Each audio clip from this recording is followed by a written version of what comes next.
What's going on, everyone? This is Eric, and welcome to another season of Crown Basketball.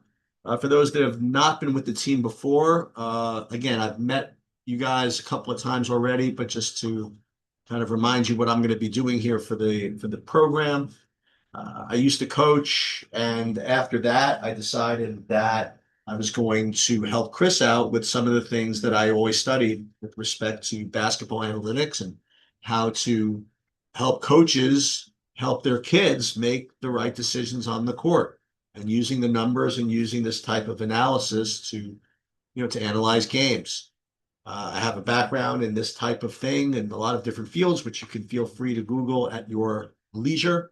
But nonetheless, I've been doing this for quite some time, and here's the one lesson again that everybody needs to understand is, for those that have not heard this speech before, in life, what you'll find is that that which is important is discovered first by the people that make the most money. Okay. It doesn't always work that way, but usually that's what happens. And with respect to how to play basketball the right way, not surprisingly, the NBA figured it out like 10 years ago. NBA used to be a completely different game until they figured out that you should only be taking threes and layups. And so they figured it out first through Houston and Morey and all these guys. And slowly but surely that started to trickle down to the high level D1 teams in college. That's why you see teams like Connecticut, all they're doing is trying to shoot threes and layups and analyzing things in that way. But it certainly is not trickled down yet to lower level colleges or high schools. And so what I decided to do is I started teaching seventh graders about this kind of stuff and coaches of seventh graders about this kind of stuff to at least get them used to this type of analysis. And again, it started with me just making these for coaches, but slowly but surely, the kids and the parents really seemed to enjoy it and wanted to learn a little something from it. So I decided that I was going to direct these to the kids and the parents as well. Now, again, the reason why I set this huddle program up for Crown is not really the reason why Chris uses it a lot. Listen, Chris used it for basketball, but you guys, I know you want to put clips together and you want to get recruited, and Huddle can be very, very helpful as far as that goes. And we'll talk about how to do that. But I really am more interested in the basketball piece and the fact that it can generate these numbers and you can click through on all of these actions and see the clips, but I'm looking at it completely from a basketball perspective. I really could care less about the whole recruiting process. That's just not something that's enjoyable to me. Um, so with that said, we may as well just kind of get into it.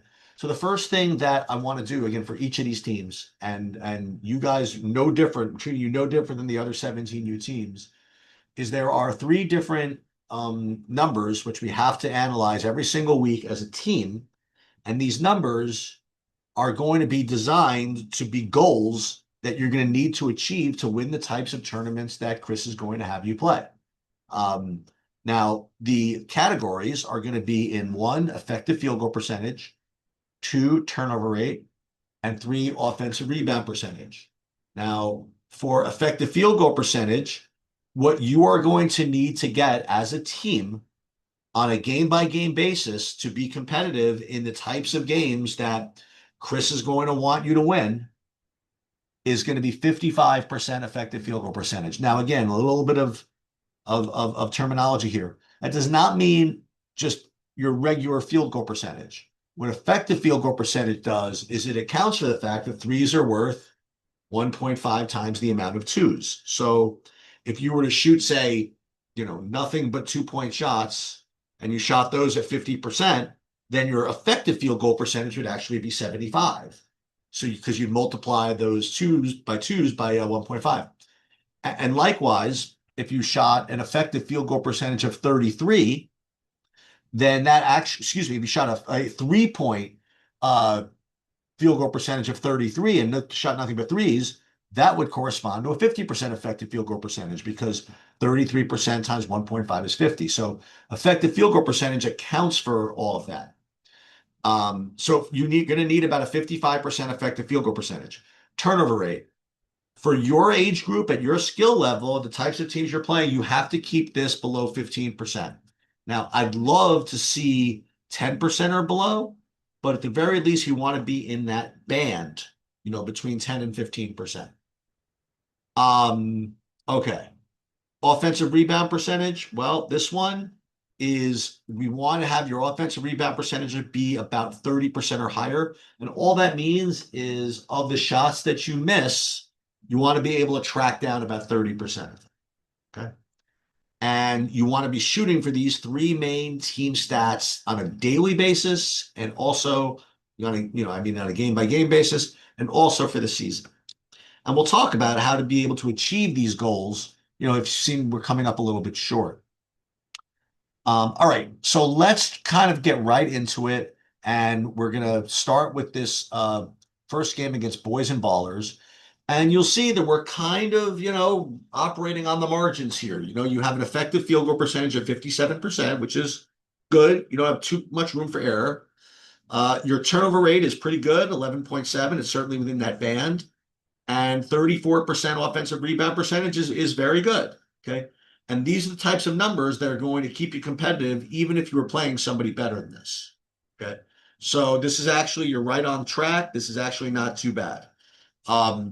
Now, the next thing I like to look at, one of the things that go into having a good effective field goal percentage, there's just two things really. There's skill level and there's shot selection. In other words, how good you are at making the shots that you take and taking good shots.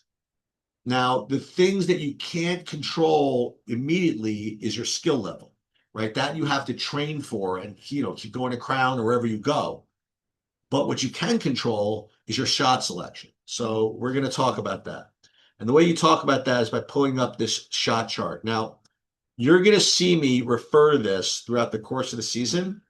And here are the rules, okay? What you need to be shooting is nothing but shots from out here, uncontested, hopefully threes, and shots right at the rim, okay? All of these shots over here, these mid-range shots, are just death, okay? Now, I know that you made some of them in this particular game, but over the course of the season and over the course of your lives, you're going to be making only about 40% of those shots. And considering that they're only worth 2 points, you're never going to get that effective field goal percentage that you need. Okay. So all of these shots that you're shooting from here are just really, really bad. Okay. Now, again, we don't care results. We don't care what you actually made. We care about where you're taking them from. So what I would do is I would say, okay, these two shots from over here, these bad twos, we can click through them and see what those are. So who is this? So this is like a terrible, terrible shot. Okay. See this one. Amadou, is this you? See, that's a terrible, terrible shot. That's a bad two because it doesn't go in more than 40% of the time. And even if it does go in, it's only worth 2 points. So again, coaches and players, if you want to click through here, through these shot charts and see what they all look like, then it kind of links you to that video, which is pretty cool. Okay, the next thing we look at are the individuals. And let's see what's responsible for any deficiencies here. So let's see how everybody did here. Now, let's look at the threes first. So, okay.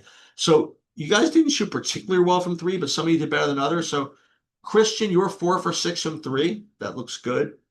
Jelani, you were only 1 for 6. And Dylan Keene was 1 for 5. Now, again, I am not in a position to say whether you should be taking threes. Like the coaches know whether you're skilled or not to be taking them. So all I'm saying is that if you're taking a three, it's probably a good shot unless you just can't make them ever. Like Amadou, are you a 3-point shooter? I don't know. But what you can do again is you can even click through here and you can see like what some of these threes look like. Like, so Jelani, let's say you're upset that, okay, I was only 1 for 6 from three, but let's at least make sure that they were good threes you took. So you click on all these misses and let's see. So this one, is that a good three or is that contested? I think that's contested. Let's look at this one. That's kind of in between. So I think that's not bad. That's an okay shot. See this next one, Jelani. Is that a good shot or is that contested? So it's not just what shot you're taking, it's the quality of shot. See, this one I'll have you take all day. I mean, literally, and that's the one you made, right? I didn't know that before I looked at this. Let's see, this one you could take literally all day. You happen to miss it, big deal. Okay? But that's one of the cool things about huddles. You could identify like your stats and identify your shots, and then you could actually pull them up and actually pull up the clip to those exact things. Okay. Let's take a look at anything else in this game that's worth mentioning. So your turnovers were, spread out across everybody, so nobody to really highlight there. What I will say, Jelani having 10 assists, that's excellent, obviously. So that's really good. Also, 7 deflections, very good there. You had a bunch of deflections. That's very, very good. Um, so that's that game. Let's go on to the next game, which was the game against Edge, where you slaughtered them.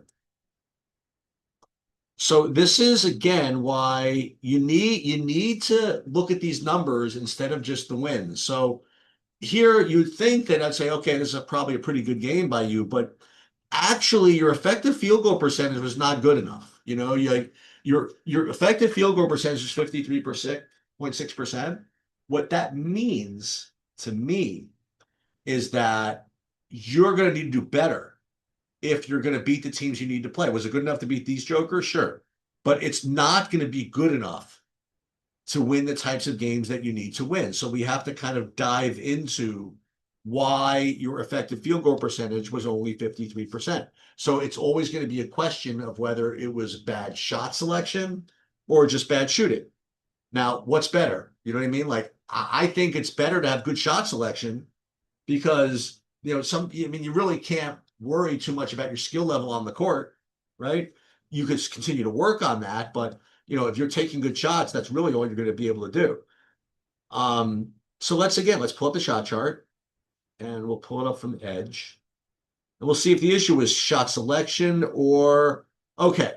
So here, I can tell you right now, like here is the issue.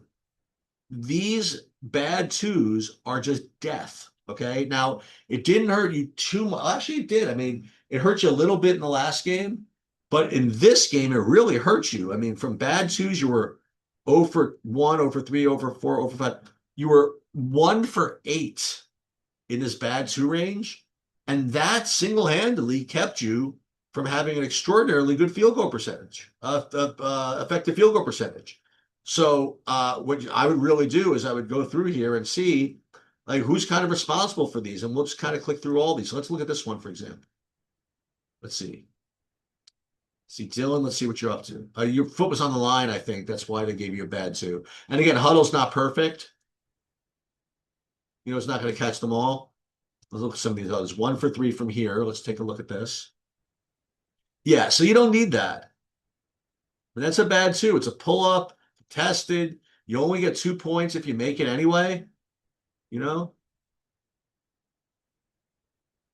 one wasn't too bad. That was more at the rim, and that one actually went in, so that's good. I guess they gave you credit for a shot there instead of a pass. Sorry about that, Dylan. Let's look at some of these others. Yeah, you don't need that. I mean, you can go both ways on that one, Kenyatta, but that's like okay. See this. Contested, somebody's face. So I guess these aren't like the end of the world, okay? But in general, you want to be taking these. You don't want to be messing around with these shots over here. What's this one? Yeah, no need for that. No need for that, Kenyatta. Okay. So now the shot selection cost you here, but what about the actual makes? So we did see we missed some threes. So what we could do again is go back into these stats and kind of drill down a little bit more here. Let's see who did what.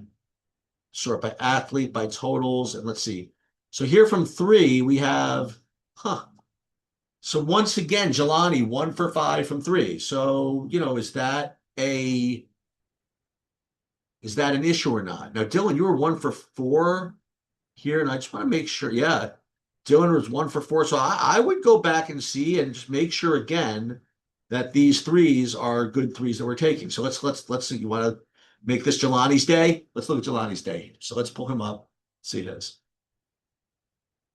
Okay, there's no need. The guy's right in your face.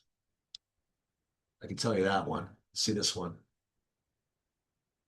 All right, that you could take literally all day long. All day. Let's see. Now you don't need to do that. Guy right in your face, right? Get the one more on that one. See this one? Oh, that's wide open. Beautiful. Oh, awesome shot. I mean, I don't care if it goes in, right? I presume you can make that. See this. Oh, that's not bad. That guy's not even contesting you. And then look at that, right in. Excellent. Want to look at some of Dylan's while we're here? Sure, why not? Now, again, everybody's going to feel it from me. Everybody's going to get the heat at some point this season. Let's see. There's Dylan. Now, again, I don't know. Can you make that? I guess so. Here are all your threes. Let's see this one. I mean, wide open. I mean, I have to think that you're gonna, if you're shooting it, I have to think you're skilled enough to make it. Again, but that's like a coach's decision whether you should be taking them at all. If you could be taking them at all, these are honestly like really, really good shots.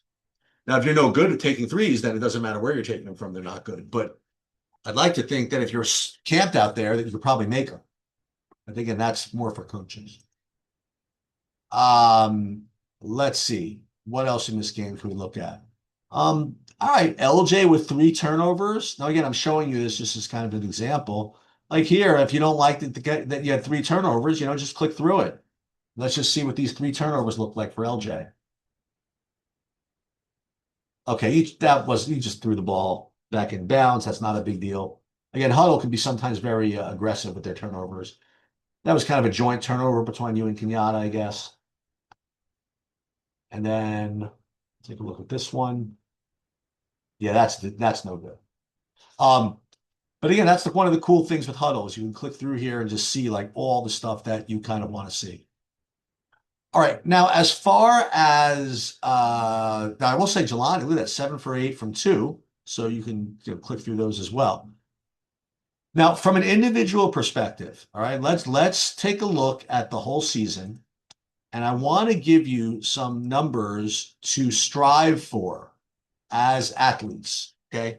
Now, again, it's not going to look like a big deal now because there are only two games played, but slowly but surely, like these games will pile up, and you'll have like a full, like basically college season at the end.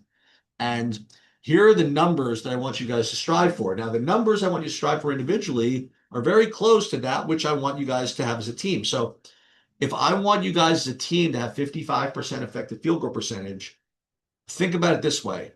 As an individual, what are the two ways you could do that? Well, one is if you shot 55% from two, right? Because that would correspond to a 55% field goal percentage, effective field goal percentage. So one thing you could do is good is to be a 55% from two shooter. And the other thing you could do is to be able to shoot from three 38%. Because 38% times 1.5 is about 55. So that's your way that you can get 55% effective field goal percentage shooting from three. So if you could get me either one, 55% from two or 38% from three, then I'm happy. And you should be happy, and your team should be happy. If you could do both, like 55% from two and 38% from three, then you're really humming. And there's usually like two kids each team a year that can do that, and it's not easy, but that's something again very special you can strive for. So, like for example, I don't care right now, but I'm looking at like for the season, I would see okay, who's above 38% from three. Right now, only Christian and Kenyatta. But again, we have a very, very small sample size. That's Skyler. Okay. So this doesn't even mean anything. How many of you are over 55% from two? Like almost all of you. But again, it's a small sample size. So not worry too much about it. But each tournament, it's going to become more and more important. And that's pretty much all I have. We're going to do this hopefully at the end of each tournament, and hopefully coaches will learn who's doing well, who's not doing well, and kids, you're learning who's doing well, who's not doing well, and parents, you're learning a little bit about kind of the more advanced way to coach these kids nowadays. That is going to do it. Welcome to the team. Welcome back to the team for some of you, I guess. and I'll see you next time.